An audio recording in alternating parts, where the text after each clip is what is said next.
History is not a straight line of progress. We often look back with modern arrogance, imagining ourselves as the peak of civilization. Yet the shadows of the past whisper secrets that defy explanation. From the impossible astronomical precision of the Giza pyramids to the Antikythera Mechanism, an analog computer built in an age without electricity, we encounter legacies of profound genius. Were these isolated miracles, or the last surviving traces of a forgotten global civilization whose understanding of science and the cosmos was lost to time? High in the desolate mountains of southeastern Turkey, where the wind sweeps across barren peaks and the air grows thin with silence, lies one of the most mysterious sites ever built by human hands, Mount Nemrut, the resting place of kings and gods. It is a mountain that defies time, crowned by colossal stone faces that still gaze toward the rising and setting sun after more than 2,000 years. This sacred summit, standing over 2,100 meters above sea level, was once the heart of a forgotten kingdom, Commagene, and its ruler, King Antiochus III, believed he could bridge the world of mortals and immortals. Was his ambition human arrogance or the limitless dream of a visionary soul? When German engineer Carl Sester first stumbled upon the site in 1881, he could hardly believe what he saw. Massive stone heads, each nearly 2 meters tall, lay scattered across the ground like the remains of fallen gods. Behind them loomed an artificial mound of crushed limestone, an immense man-made mountain within a mountain. It was not a natural formation, but a tomb, a temple, and a cosmic symbol all in one. Scholars soon realized they had uncovered one of the strangest royal monuments of the ancient world, a project born from the mind of a king who dared to turn his own grave into a temple of eternity. Antiochus reigned during the 1st century BCE over Commagene, a small but prosperous kingdom wedged between the empires of Rome and Parthia. Influenced by both Greek and Persian cultures, he declared himself Theos, a living god. To immortalize his divine status, he commissioned a monumental sanctuary atop Mount Nemrut, a place so remote that only the gods themselves could reach it. He ordered his tomb to be hidden within a mound of loose stones, guarded by colossal statues representing both Eastern and Western deities: Zeus Oromasdes, Apollo Mithras, Hercules Artanius, and himself among them. Yet the deepest mystery of Mount Nemrut lies not in its statues or inscriptions, but in the tomb that has never been found. The Great Mound, roughly 50 meters high and 150 meters wide, is believed to conceal the burial chamber of Antiochus III. Yet despite over a century of study, its interior remains untouched. The mound is composed of hundreds of thousands of small stones deliberately chosen to make excavation nearly impossible. Any attempt to dig into it would cause the entire structure to collapse, sealing its secrets forever. Modern archaeologists and geophysicists have tried to penetrate this mystery with non-invasive technology. Ground-penetrating radar and seismic surveys have revealed anomalies, possible cavities or chambers hidden deep within, but nothing definitive. Some scans suggest symmetrical voids, perhaps tunnels or vaults built by human hands. Still, every effort to confirm them has failed, as though the mountain itself refuses intrusion. It is as if Antiochus foresaw the curiosity of future generations and designed his tomb to defy them for all eternity. Theories abound. Some believe the king's remains were never placed within the mound, that it serves as a symbolic tomb, a cenotaph representing his union with the gods rather than a physical burial. Others argue that somewhere deep inside lies a sealed chamber, lined with inscriptions, treasures, or celestial maps revealing the cosmic philosophy of the Commagene kingdom. A few even whisper that the tomb may hold relics of knowledge inherited from lost civilizations, wisdom Antiochus claimed as his divine inheritance from Greek philosophers and Persian. The ancient inscriptions, carved into the terraces of Mount Nemrut, speak of Antiochus's desire for eternal communion with the gods, but never mention where his body rests. Some passages describe a sacred resting place that faces the rising sun. Others hint at a secret chamber known only to the priests of Comagene. Could hidden tunnels wind beneath the mountain? Could the true tomb still lie undisturbed somewhere within its heart? Mount Nemrut stands as both monument and mystery, a testament to humanity's eternal longing to touch the divine. Was Antiochus's vision an act of arrogance, or the dream of a soul that refused to accept mortal limits? Perhaps, in the silence of that mountain, the answer still waits, buried among the stones, gazing forever toward the heavens, the colossal seated statues, or perhaps a secret passage carved deep into the bedrock before the mound was raised. Every possibility feels both plausible and unreachable. The surrounding terraces only deepen the mystery. On the eastern side, rows of monumental thrones and statues gaze toward the sunrise, while the western terrace mirrors them, facing the setting sun. This was no coincidence. It was a deliberate celestial alignment. Many researchers believe that Mount Nemrut was more than a royal tomb. It may have served as an ancient observatory, tracking the movements of the sun and moon. The entire complex seems to embody the eternal cycle of life, death, and rebirth, a reflection of King Antiochus's belief that he would ascend to dwell among the gods in eternal light. Every statue, altar, and relief appears to follow a cosmic design, merging astronomy with theology. Yet despite all these insights, the tomb itself remains untouched, a challenge to human curiosity and pride. The great mound still stands as a silent guardian, daring anyone to disturb it. Excavation is strictly forbidden by Turkish authorities, not only to preserve the site's integrity, but because the structure is so fragile that even a small disturbance could bring it down. Nature, too, has played its part in protecting the monument. Earthquakes have toppled the massive statues, scattering their heads across the terraces. Yet the mound itself remains curiously intact, as if shielded by the will of the gods. This enduring resilience has fueled legends of divine protection.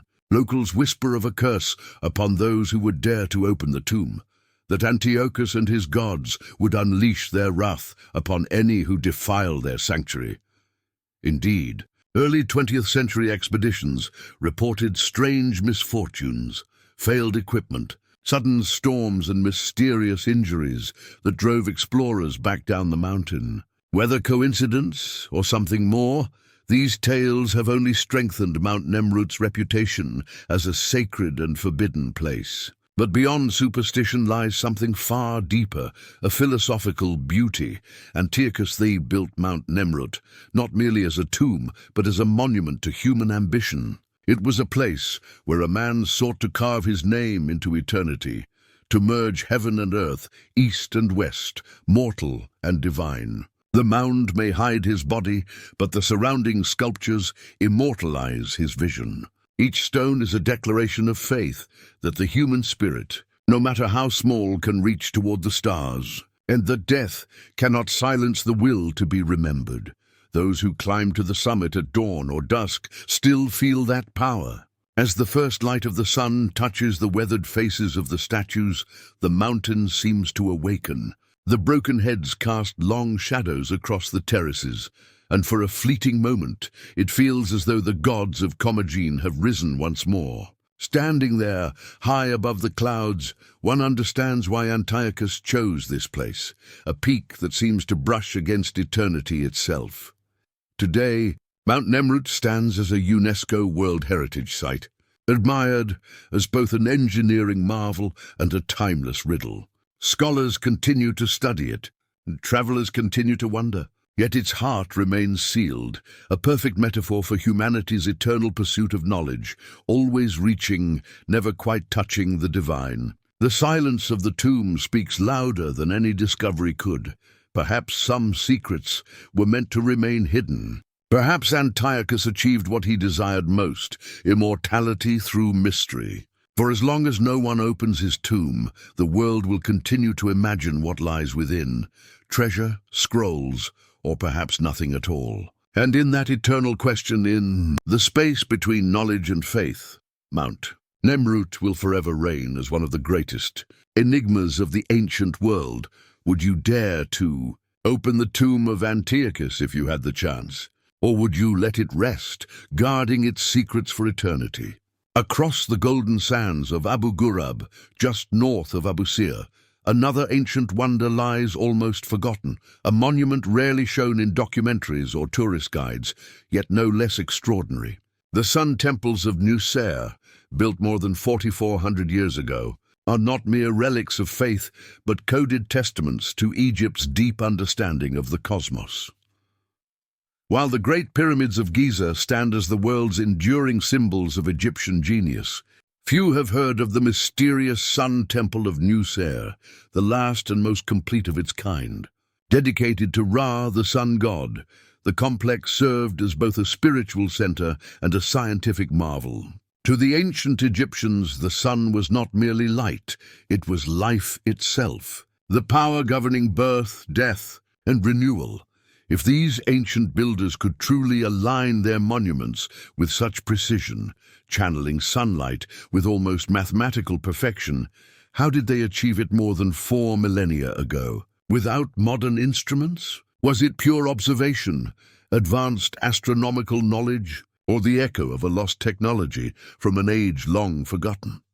Whatever the truth, Abu Ghurab continues to defy simple explanation. Every stone seems to whisper of a civilization whose grasp of light, geometry, and the cosmos went far beyond mere ritual. The 5th dynasty of Egypt marked a profound shift in spiritual thought. Earlier pharaohs were worshipped as divine beings themselves, embodiments of living gods. But Pharaoh Nusereini, the 6th ruler of that dynasty, envisioned something revolutionary, a temple not for his own worship, but for the sun itself. His reign saw the cult of Ra reach its zenith, and his sun temple at Abu Ghurab became the radiant heart of that cosmic faith, a stage for festivals celebrating rebirth, celestial balance, and the divine order of the universe. The temple's design was unlike anything Egypt had ever seen. There was no pyramid, no burial chamber, no statue of the pharaoh within.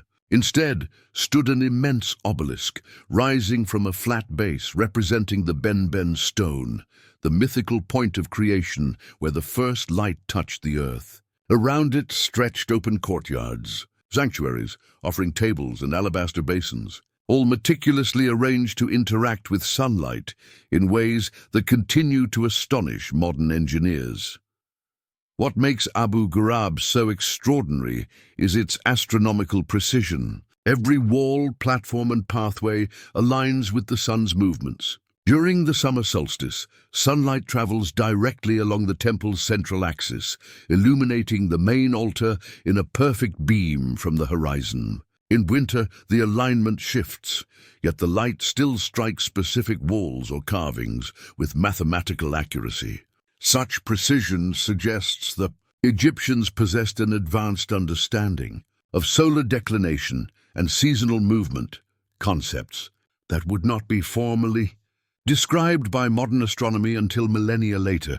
The towering obelisk served not merely as a symbol of Ra, but as a giant gnomon functioning like a sundial. Its shadow traced the sun's path, allowing priests to calculate the time of day, predict solstices and equinoxes, and plan agricultural and ceremonial cycles. The temple, in essence, was both a sanctuary of worship and a working observatory. Centuries before the word astronomy even existed, modern measurements confirm that the temple's orientation deviates by less than 1 degree from true solar east-west. Alignment, an astonishing feat for an era without compasses or telescopes. Egyptologists suggest the builders used simple yet precise methods: shadow sticks, sighting rods, and ropes aligned with sunrise and sunset over an entire year. Yet others believe the priests of Ra held knowledge of geometry and timekeeping that far surpassed their age. Carved reliefs show priests performing rituals beneath blinding sunlight, pouring milk and wine into alabaster basins that reflected the sky above. Some scholars think these shimmering reflections were used to chart the sun's journey through the seasons, blending spiritual devotion with empirical observation.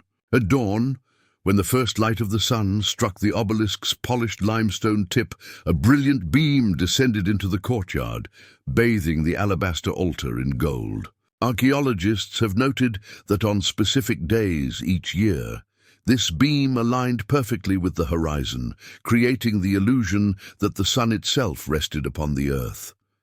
Such moments could not have been accidental. The builders of Abu Ghurab clearly studied the heavens, constructing their temple to mirror the rhythm of the cosmos. Every angle, every reflection was part of a greater harmony, the union of light and stone, of science and spirit. The materials themselves, alabaster, white limestone, and copper, were chosen not only for beauty, but for their ability to magnify sunlight, turning the temple into a living beacon of divine radiance. Ancient texts called it the horizon of Ra, the place where heaven touched the earth. If these temples truly served as observatories, what wisdom did they reveal? Many scholars believe they helped the Egyptians perfect the solar calendar, linking agricultural and religious cycles to celestial events. Others suggest they were the birthplaces of systematic timekeeping and astronomical study, foundations that later influenced Babylonian and Hellenistic science. Yet despite all we've learned, Abu Ghurab still guards its secrets. Channels carved into the stone floor lead nowhere. Circular basins remain unexplained. Traces of metallic residue hint at rituals or technologies now lost. Were these features symbolic or functional? Could the priests of Ra have found a way to harness sunlight in ways we no longer understand? The mystery endures. Beneath the desert sun, the ruins of Abu Ghurab still shimmer with unanswered questions. Was it a temple, an observatory, or something beyond both? A bridge between heaven and earth? A mystery that remains unsolved to this day. What do you think this ancient enigma reveals about humanity's forgotten knowledge? Share your thoughts below. Could it be faith, science, or something far greater that once united them? While no hard evidence supports the idea that the Sun Temple of Abu Ghurab converted sound into power during sacred ceremonies, the very existence of such theories shows just how extraordinary and how enigmatic this site remains. The genius of Egypt's sun temples lies in their dual nature. They were both sanctuaries of worship and centers of scientific measurement, where priests acted as astronomers and rituals unfolded in harmony with the movements of the heavens. This seamless blending of faith and science is what makes Nuser's legacy so endlessly fascinating. Every sunrise over Abu Ghurab was more than a natural spectacle. It was a reenactment of cosmic creation. As the first rays of dawn touched the temple, priests of Ra would chant hymns celebrating the god's daily rebirth. Each ceremony took place at the precise celestial moment when sunlight aligned with the temple's geometry, as though time itself bowed to divine order. Today, much of Nuser's temple lies in ruins, its obelisk shattered, its stones scattered, its purpose partly forgotten. Yet beneath the desert sands, archaeologists continue to unearth fragments, suggesting that this temple was part of a vast network of solar sanctuaries, each aligned with different stages of the sun's journey across the sky. 6 such temples are believed to have been built during the 5th dynasty, though only 2 have ever been found. This raises profound questions. Were these temples isolated monuments of devotion, or parts of a coordinated system of celestial observation? Could ancient Egypt once have maintained a nationwide network of solar observatories synchronized to preserve cosmic balance and measure the rhythm of the heavens? In the end, what makes the sun temples of Nuser so astonishing is not only their age, but their impossible precision. Thousands of years before the invention of the compass or telescope, Egyptian architects had already mastered the art of aligning stone with the sky. This was not chance, it was knowledge, tested, refined, and deeply spiritual. The temple at Abu Ghurab may have been the world's first true fusion of astronomy, architecture, and theology, a place where the divine sun was not merely worshipped, but measured, charted, and understood. Perhaps in that blazing courtyard, where the obelisk's shadow fell perfectly across the altar at solstice, The priests of Ra glimpsed something that modern science still seeks, the unity between the heavens above and the earth below. Among all the relics that survived the fall of the Aztec Empire, few possess the mystery, artistry, and historical weight of the Codex Mendoza. Created around 1541, just 20 years after Hernán Cortés conquered Tenochtitlan, this manuscript remains one of the most extraordinary documents of the ancient world. Originally intended to explain the structure of Aztec society to the Spanish crown, it became something far deeper, a bridge between two civilizations, and a puzzle that continues to intrigue historians to this day. The Codex Mendoza is not merely a book. It is an entire universe captured on parchment. Its pages burst with color, geometry, and narrative rhythm. Every line and every glyph tells the story of a civilization that rose to greatness in the Valley of Mexico, guided by gods, warriors, and ritual. It details the empire's tribute system, social hierarchy, education, religion, and warfare with meticulous precision. Yet beneath this order lies a haunting question that has never been fully answered. Who truly created the Codex Mendoza? Was it the Aztec Tlacuilos, the painter-scribes, who sought to preserve their people's soul in every brushstroke? The Spanish friars who reinterpreted it through a European lens? Or was it something in between, a rare collaboration between conqueror and conquered, producing a work both controlled and quietly rebellious? The official story seems simple. Antonio de Mendoza, the first viceroy of New Spain, commissioned the manuscript for King Charles I of Spain. Its purpose was administrative, to help the crown understand the empire it had just seized. Yet Mendoza himself did not write it. He ordered indigenous Aztec scribes, trained in the ancient art of pictography, to paint the images, while Spanish priests and officials later added commentary and annotations in their own language. This dual authorship, Aztec imagery paired with European text, gives the Codex Mendoza its haunting, hybrid identity. It is both native and colonial, authentic and interpreted, sacred and bureaucratic. In essence, it is the voice of a conquered empire speaking through the pen of its conquerors. Many scholars believe that Tlacuilos did far more than follow Spanish orders. They encoded hidden meanings, cultural metaphors, and sacred symbols that the Spaniards could not fully grasp. In the Codex's first section, for example, the scribes depicted the founding of Tenochtitlan through layered imagery, an eagle perched on a cactus rising from a lake, an emblem of divine destiny surrounded by glyphs for conquered cities. These images were not mere decoration. They were acts of quiet defiance, preserving the heart of a civilization that refused to be forgotten.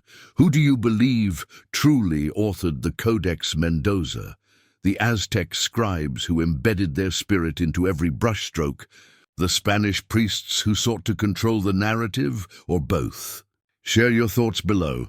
Could this manuscript be not just a record of conquest, but a silent rebellion, an immortal dialogue between two worlds forever bound by ink and history? They form a sacred geography, a map written in myth. Later sections of the Codex Mendoza meticulously record the empire's tribute system. Dozens of provinces are depicted, each offering its due: cloaks, jade beads, jaguar pelts, cacao beans, bird feathers, and weapons. The level of precision is extraordinary for any 16th century document, but what astonishes modern scholars most is that many of these provinces cannot be identified on modern maps. Were they forgotten regions or symbolic territories tied to religion and myth? The Tlacuilos' visual language was as exacting as mathematics, yet layered with spiritual meaning. A spear could signify conquest, justice, or cosmic order. A flower might represent beauty or death. The Spanish scribes who annotated the Codex often misunderstood these subtle codes. What survives today is not a simple historical record, but a palimpsest. Two civilizations layered upon one another, each trying to interpret the other's truth. And here lies the heart of the mystery. Despite centuries of study, no one knows who actually painted or compiled the Codex Mendoza. None of the Tlacuilos were named, Their identities were erased by time and colonial rewriting, yet stylistic evidence suggests that it was not the work of one artist, but a team of elite Aztec scribes, perhaps survivors of Tenochtitlan's fall, secretly preserving the memory of their lost empire.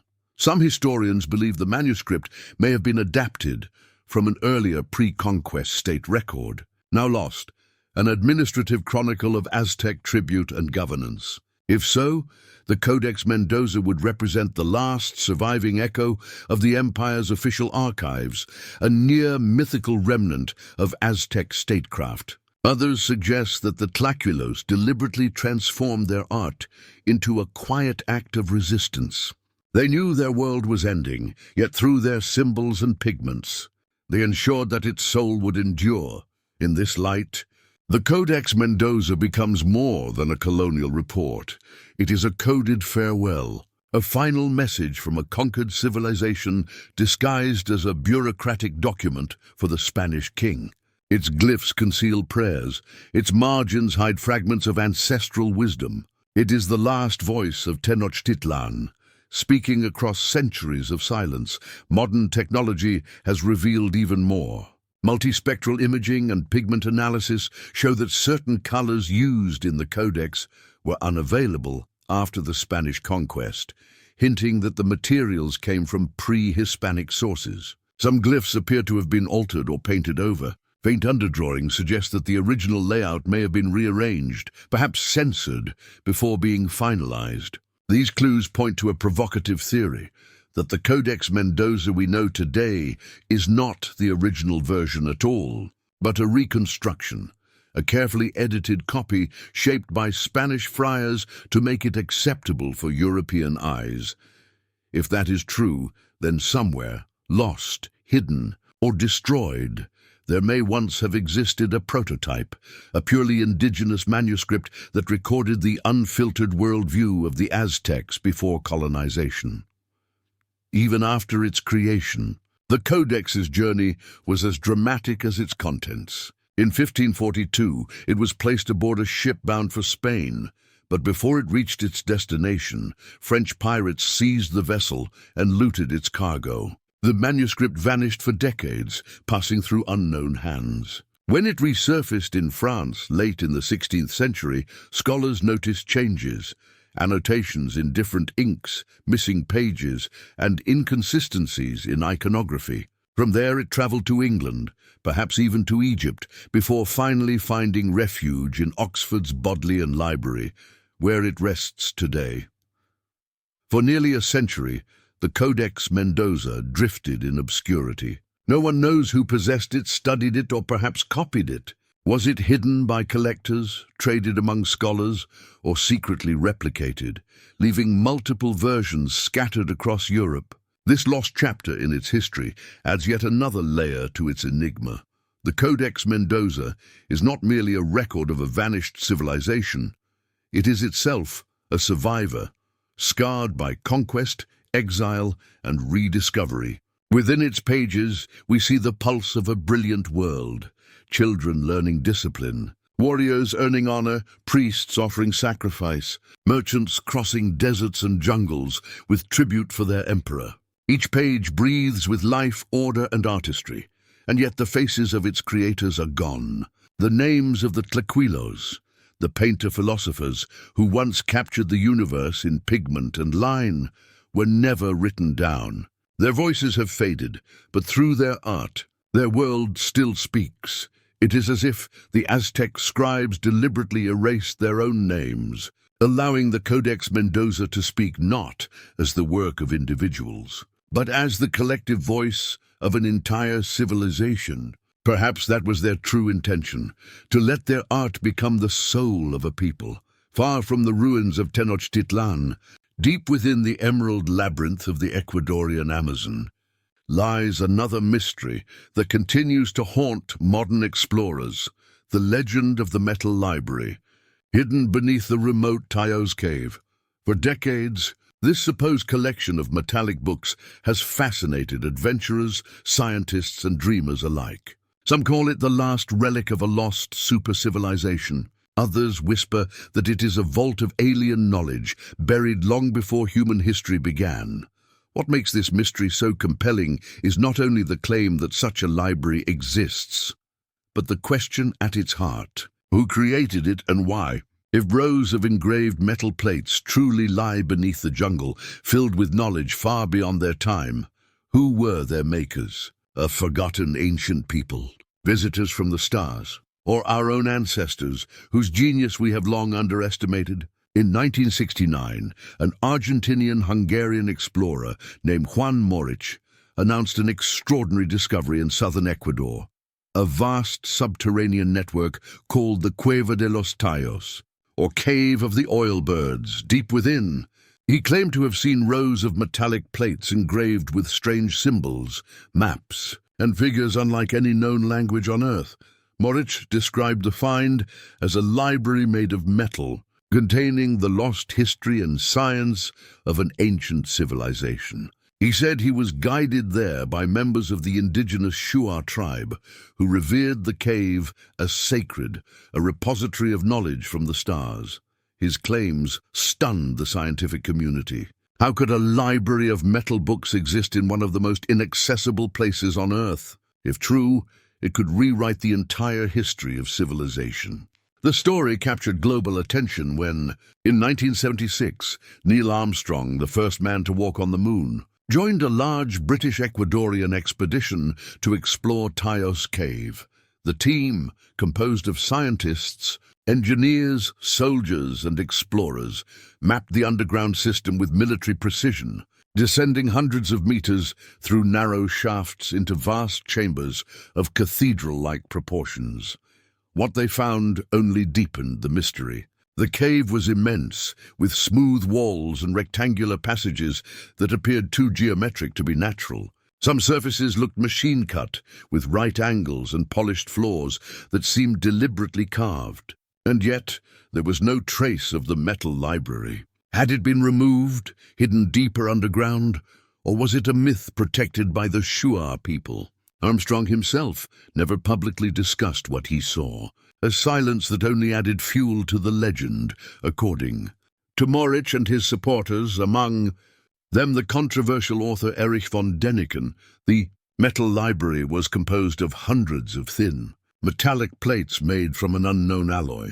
Their surfaces were etched with intricate symbols, celestial maps, diagrams of human anatomy, and geometric designs reminiscent of circuit boards. Some plates allegedly depicted great cataclysms and migrations, as though recording the memory of the Earth itself. The metal, Morich said, showed no sign of rust or decay, impervious to the jungle's humidity, a level of metallurgical skill unknown in any ancient culture. Later explorers who ventured into Tallos Cave reported similar wonders: walls cut into perfect planes, corridors branching at precise angles, ceilings smooth as though molded. The geometry seemed far too regular to be the product of nature alone. If the metal library truly exists, it suggests that someone or something shaped this place long before recorded history. And that brings us to the ultimate question: who built it? Over the decades, countless theories have emerged. Some claim the library was created by a lost civilization that predates the Incas, the Maya, even the Sumerians, a people who mastered metallurgy, astronomy, and writing before a great cataclysm erased them from history. Perhaps Tallos Cave was one of several knowledge vaults, built to preserve wisdom before a flood, a comet impact, or global collapse. In this view, the cave could be a surviving fragment of humanity's forgotten golden age, echoing myths of Atlantis or Lemuria. Others, following von Däniken's ancient astronaut theory, suggest that the library is not human at all, that it was created by visitors from beyond the stars, beings who shared knowledge with early humans and left behind a record of their teachings in metal. No conclusive proof has ever been found. Yet the legend endures, fueled by mystery, silence, and the allure of the impossible. Deep within the heart of the Amazon, the metal library of Tallos still waits, real or imagined, a mirror reflecting humanity's greatest questions about our origins. our lost knowledge, and the thin line between myth and history. If you could descend into those dark caverns yourself, would you dare to seek it, or would you leave the secret undisturbed, a mystery sleeping beneath the jungle's eternal green? The intricate engravings, the mysterious alloy, and the flawless geometric precision all seem to hint at something beyond human craftsmanship. Some believe these details point toward a non-terrestrial intelligence, beings from another world who may have left behind their knowledge for humanity to discover when it was ready. The legends of the Shuar people, who speak of sky beings descending from the heavens to gift wisdom to humankind, seem to echo this idea. If true, then the metal library could be nothing less than a cosmic archive, a database written in indestructible metal by entities who once walked among the stars. A third, lesser-known theory suggests a more profound collaboration, that the library was the result of an alliance between early humans and an advanced race, whether extraterrestrial or from a long-forgotten epoch of Earth's own history. Perhaps it was created to safeguard the combined wisdom of two worlds, human spirituality and alien science, hidden away when that partnership collapsed. Yet, at the core of the mystery lies a single, haunting question: who created it? If the metallic plates truly exist, their makers must have possessed astonishing metallurgical skill, capable of crafting corrosion-proof alloys that remain untarnished after millennia in the humid depths of the Amazon. They would have understood mathematics and astronomy to a degree far beyond any known ancient culture, engraving detailed maps of constellations, planetary systems, and even the structure of the universe itself. And the design of Tyos Cave, with its smooth walls, perfect right angles, and artificial corridors, implies a mastery of subterranean engineering that surpasses anything attributed to prehistoric humans. But perhaps the greater question is why it was built. What knowledge were they trying to preserve, and for whom? Some theorists believe the creators were the last survivors of a forgotten civilization, the final scientists of a dying world, safeguarding their wisdom before a global cataclysm. Others insist that the library was left by visitors from the stars, a message or guide meant for humanity's future. Another possibility is even more haunting, that the library is the work of our own distant ancestors, a highly advanced civilization erased from memory by time itself. Each theory, no matter how implausible, challenges our deepest assumptions about human history. Perhaps the true significance of the metal library lies not in the metal plates themselves, but in the timeless message they represent, the eternal human drive to preserve knowledge beyond the reach of oblivion. Despite decades of exploration and debate, no verified evidence of the metal library has ever been found.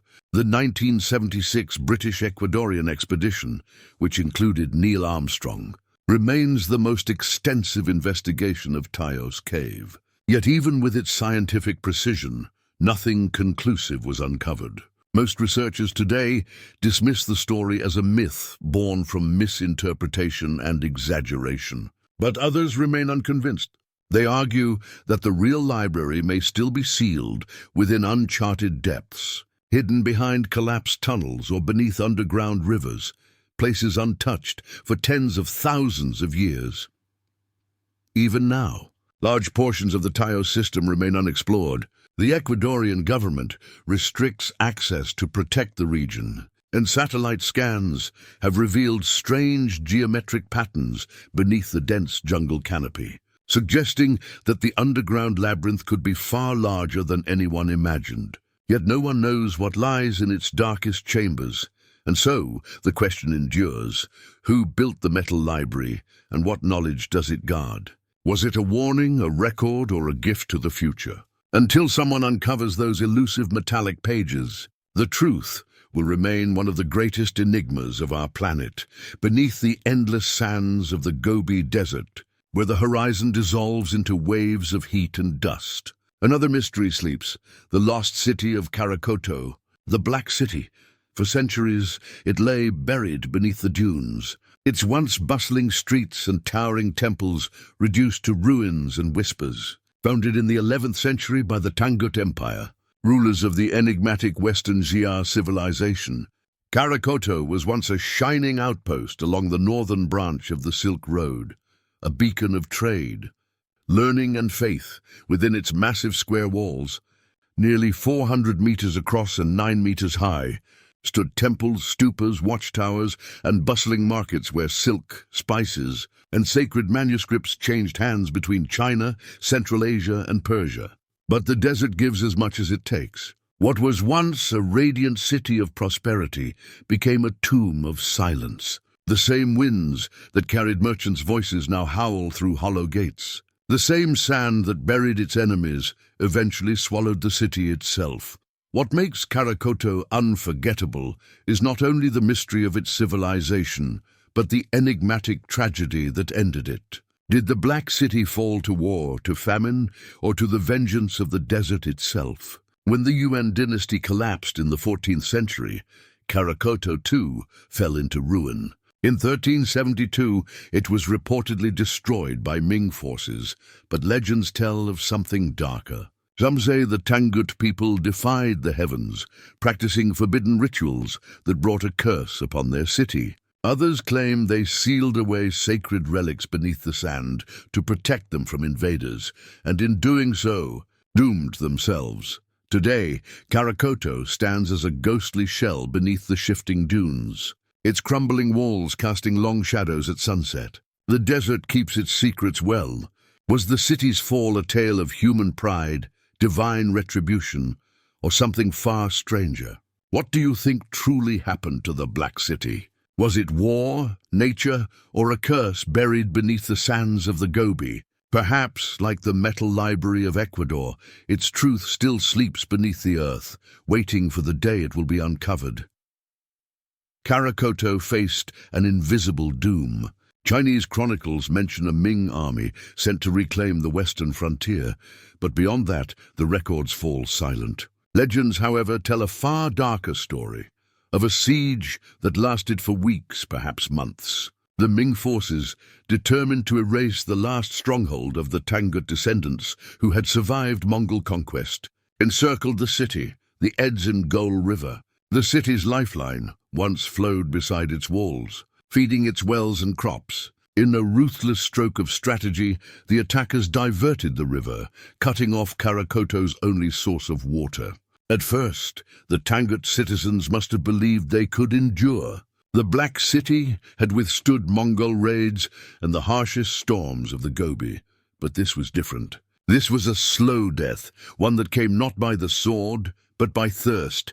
Day by day, the wells dried. Clay jars cracked in the sun. Horses collapsed in the streets. In the temples, monks offered desperate prayers as the air grew thick with the stench of decay. As the sands began to creep over the walls, whispers of betrayal and curses filled the night. One tale claims the Tangut governor Kabu refused to surrender.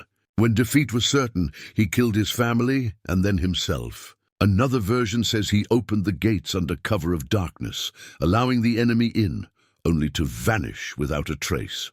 None of these accounts can be verified, but all agree on one truth. The city died in silence, surrounded by shifting dunes and endless thirst. When explorers rediscovered Karakoto centuries later, they found bones near the dried riverbed, as though the last citizens had crawled toward the vanished water. Scorched walls hinted at a desperate final battle.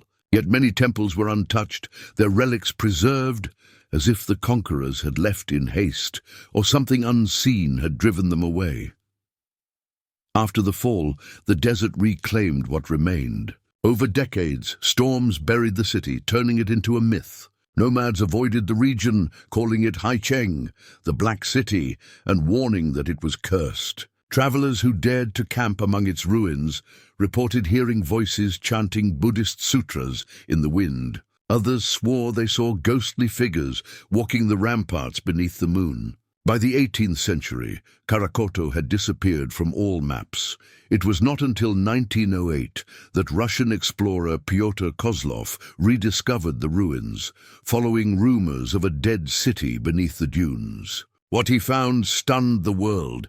A perfectly preserved fortress of blackened stone, half buried in sand like a ship frozen in a sea of dust. Inside, Kozlov unearthed thousands of manuscripts written in the long-lost Tangut script, a language unread for 7 centuries. These hidden texts, religious sutras, administrative decrees, poems, offered a window into a civilization erased from memory. Scholars soon realized Karakoto was more than a ruin. It was a time capsule, a haunting echo of an entire world. Yet even now its core mystery endures. Why did the city fall so utterly? Why were the temples sealed so deliberately, as if the people knew what was coming? And why do local legends claim that the sands themselves reject any attempt to rebuild, that whenever walls rise again, the desert swallows them whole? The tragedy of Karakoto mirrors the fate of the Tangut civilization itself, a people who appeared suddenly in history and vanished just as suddenly.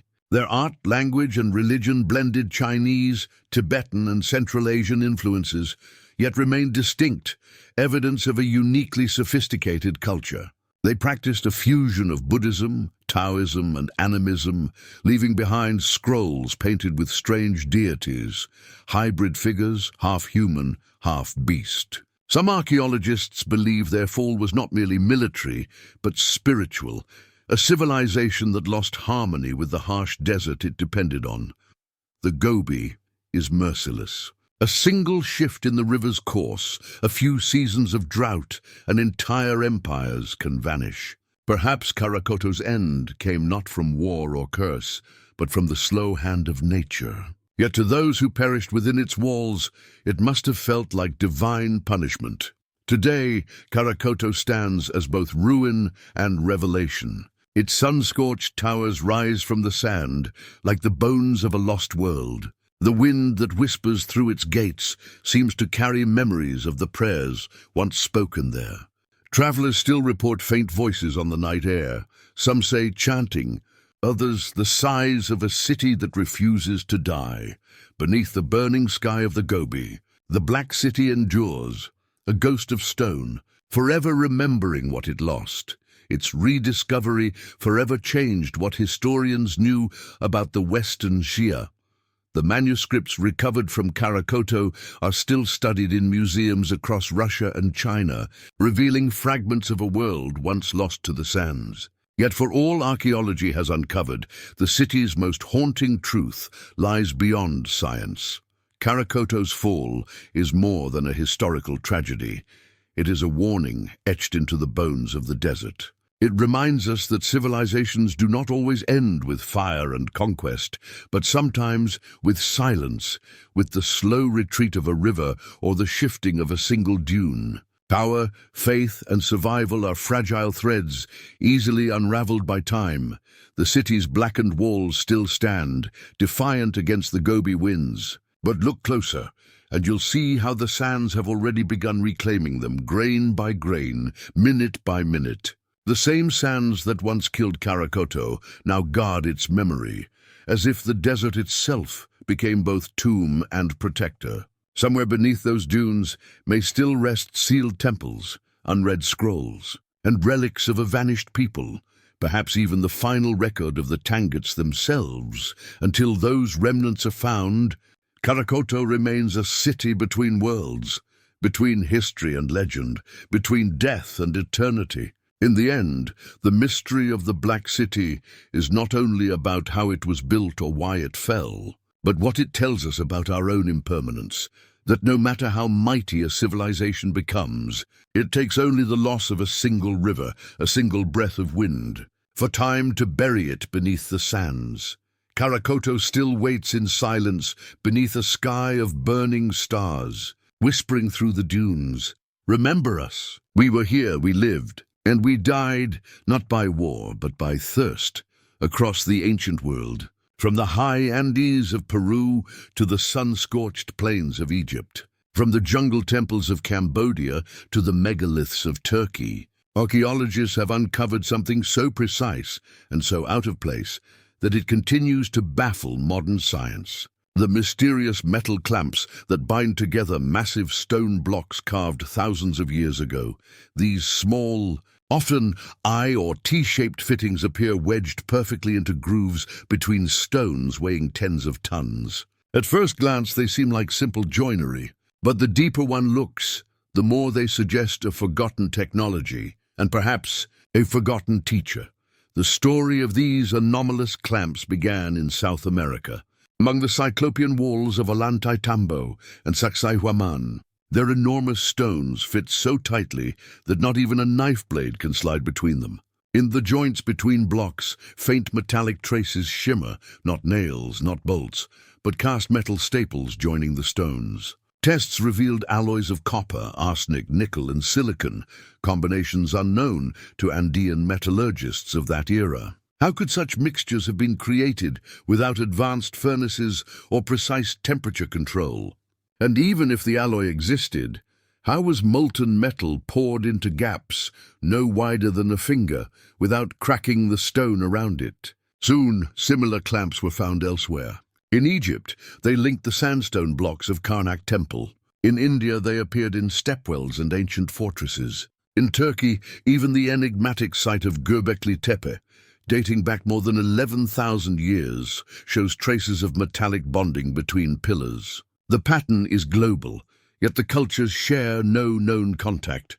Somehow, across continents and millennia, the same engineering concept emerged, the use of metal staples to fuse colossal stones without mortar.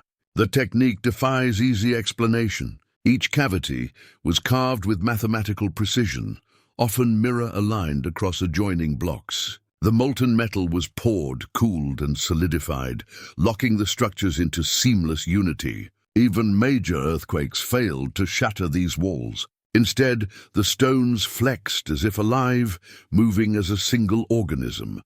Modern builders still marvel at their durability.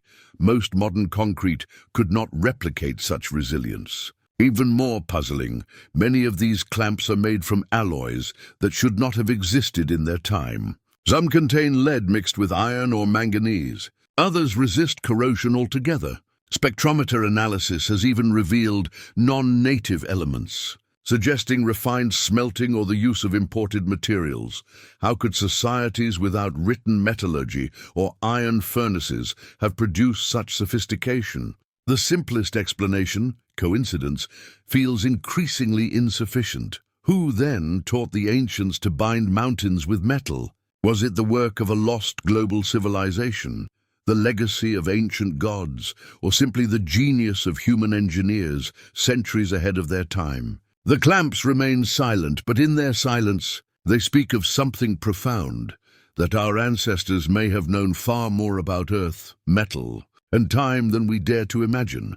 Scientists have proposed practical reasons for these mysterious metal clamps. Some suggest they were used to stabilize massive structures against earthquakes. Others believe they helped distribute weight evenly across irregular stones. A few even think they held symbolic meaning, tokens of unity and endurance, linking stone to stone as sacred bonds. Yet as more sites across the world reveal the same fittings, identical in shape, scale, and alloy, the theory of isolated invention begins to crumble. How could civilizations separated by oceans and millennia have created the same engineering solution so precisely?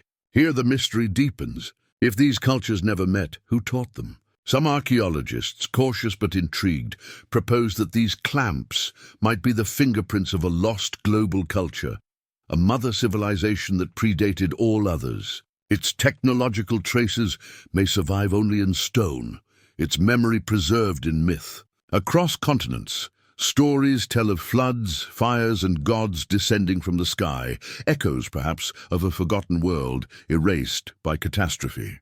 Could these clamps be physical remnants of that network, fragments of an ancient knowledge system that once spanned the earth?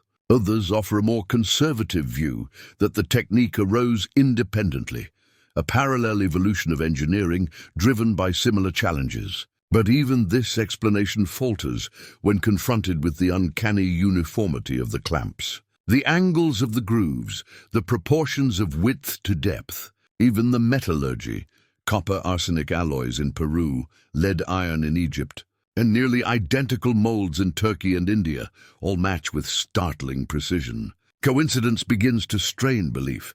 Some of the boldest theorists go further still. They suggest that these clamps were not merely structural but energetic, part of an ancient system that harnessed the Earth's natural currents. According to this view, the metals acted as conductors, channeling subtle electrical or vibrational energy through the stones, harmonizing frequencies or stabilizing the structures through resonance. They point to the piezoelectric properties of certain stones, the conductivity of the alloys, and the way some temples seem to hum with low-frequency vibrations. Though mainstream science dismisses such ideas as speculation, they tap into a deeper intuition that the ancients may have understood something about matter and energy that modern society has forgotten.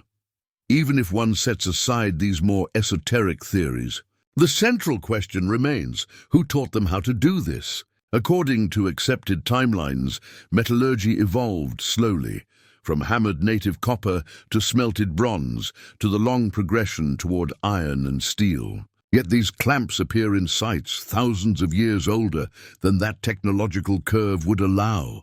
If they were inventions of isolated brilliance, why did the method vanish? Why did later builders, like the Inca, continue stacking the same stones, but abandon the clamps that held them together? Some researchers believe the answer lies in cultural discontinuity, civilizations rising on the ruins of predecessors whose technologies were only half remembered. The builders of Sacsayhuaman, for instance, may not have been the Inca themselves, but inheritors of walls left by an older and more advanced people. The same could be true of Egypt. The earliest temples that show metal clamps may predate the dynastic era, remnants of a forgotten experimental age of architecture. Viewed through this lens, the metal clamps become something far greater than mere construction features. They are signatures, traces of an instruction manual scattered across continents. Each one is a question etched in metal.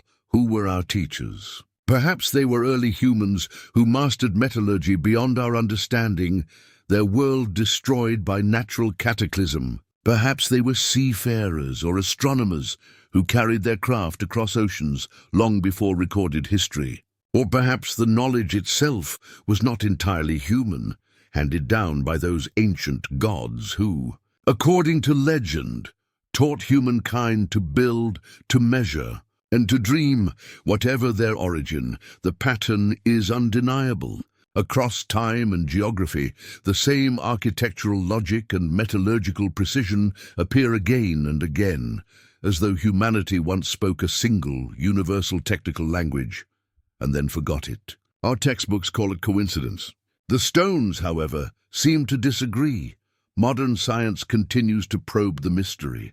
Laser scanning, isotopic testing, and metallographic microscopes reveal more data but no clear answers. No laboratory has yet replicated the process under ancient conditions, pouring molten metal into narrow grooves without cracking the surrounding stone remains a formidable challenge even today. And yet the ancient builders achieved it flawlessly. Standing before those walls, the sense of time dissolves. The clamps, now oxidized but unbroken, still shimmer faintly under the sun, binding together stones that have outlasted empires, wars, and earthquakes. They are more than artifacts of engineering. They are whispers, echoes of a forgotten conversation between humanity and its teachers. Whoever they were, could it be that the same unknown hands guided builders from Egypt to Peru, leaving behind identical techniques, signatures of a shared origin? Or did ancient minds, scattered across the world, somehow awaken to the same idea, as if knowledge itself were a universal instinct waiting to be remembered? We may never know for certain, but the anomalous metal clamps remain silent and unyielding, mocking our modern arrogance. They remind us that the past was not primitive, it was profound. Somewhere behind those cold alloys lies the story of a civilization, or perhaps a species of thinkers, that once mastered the art of binding stone and time together.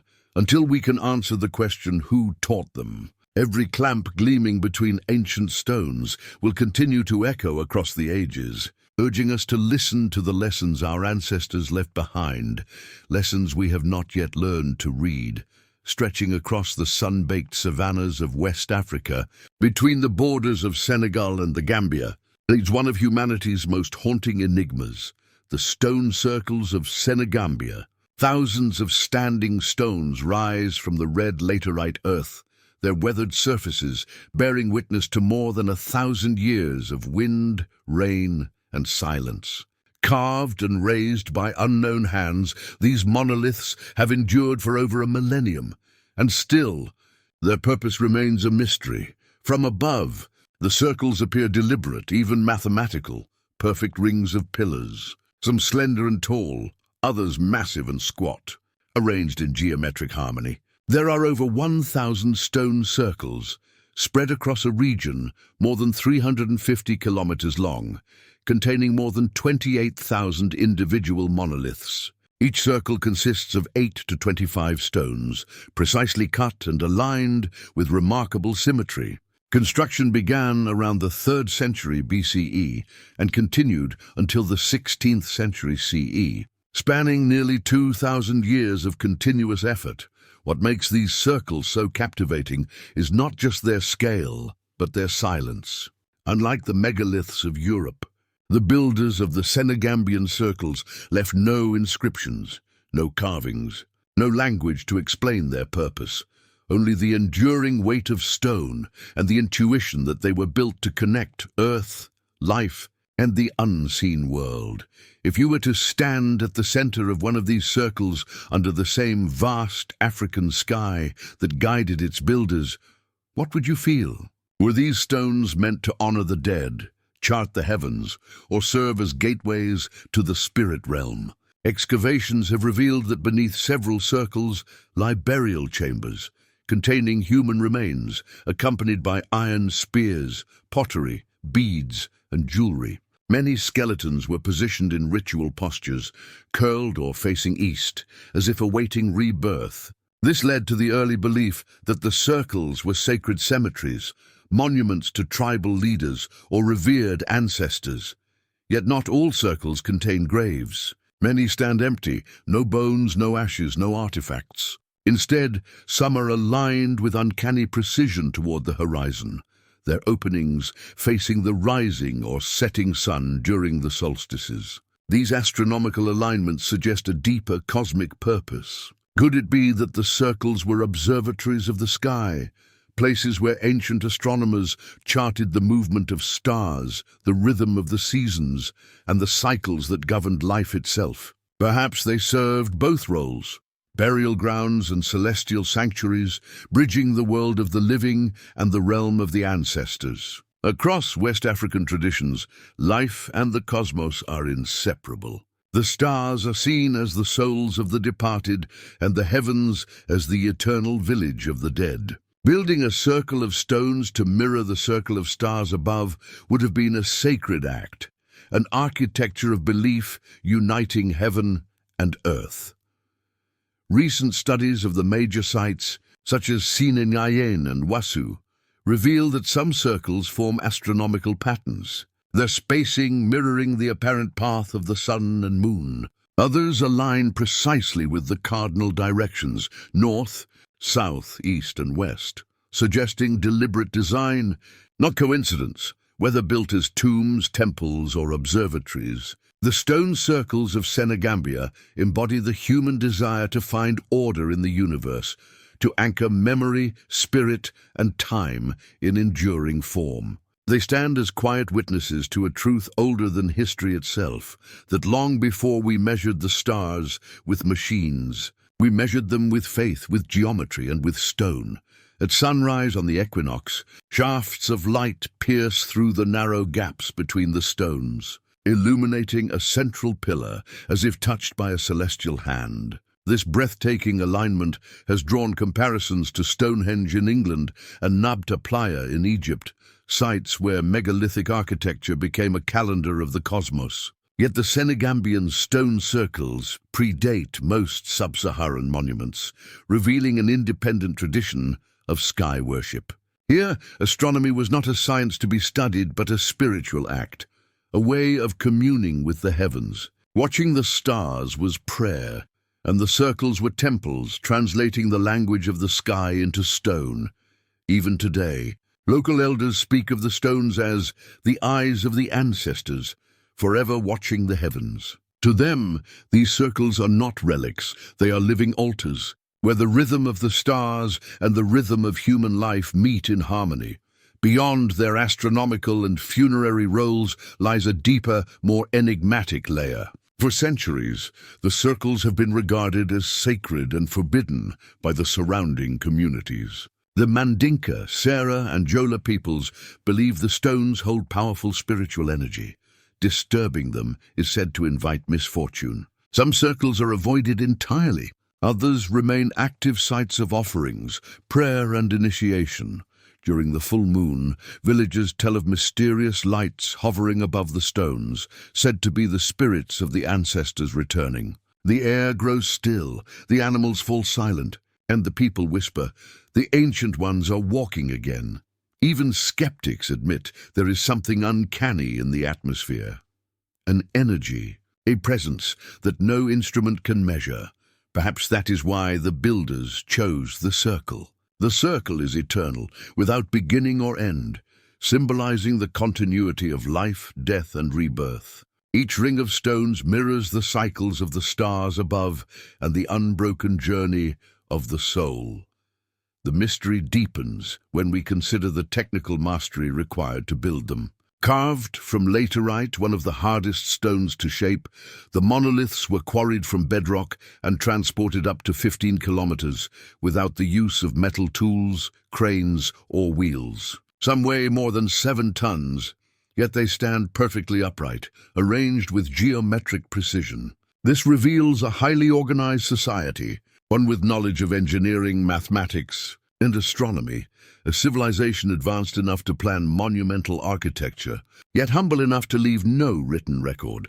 To archaeologists, that silence is the most tantalizing mystery. So much labor, yet so little explanation. Who were these people? What faith drove them to devote centuries to stone monuments that pointed to the sky? Were they the ancestors of the Ghana or Mali empires, or members of an older, forgotten culture buried beneath the layers of time? In 2006, UNESCO declared the stone circles of Senegambia a World Heritage Site, describing them as a remarkable testimony to a prosperous, organized, and enduring culture. Yet despite decades of research, no single theory explains their purpose. Some circles guard the dead, others mark celestial events. Still others stand silent, refusing all interpretation. Perhaps that is their secret. They were never meant to be understood in only one way. For their builders, there was no separation between death and divinity, between earth and sky. The same stones that honored the ancestors also measured the sun, whispered prayers, and mirrored the eternal rhythm of the cosmos. Standing among them today, the air hums with insects and the sigh of the wind. The stones cast long shadows that stretch toward the horizon, tracing the same solar paths their builders once watched. Time seems to pause, and in that stillness you begin to understand why people call them the meeting place of earth and sky. So what were they truly? Tombs for kings? Observatories of the cosmos? Gateways to the spirit world? Perhaps all three. Perhaps, like life itself, they were circles, unbroken, eternal, and full of mystery. Even now the stones stand as silent witnesses to a wisdom we have forgotten, and to a question humanity may never fully answer.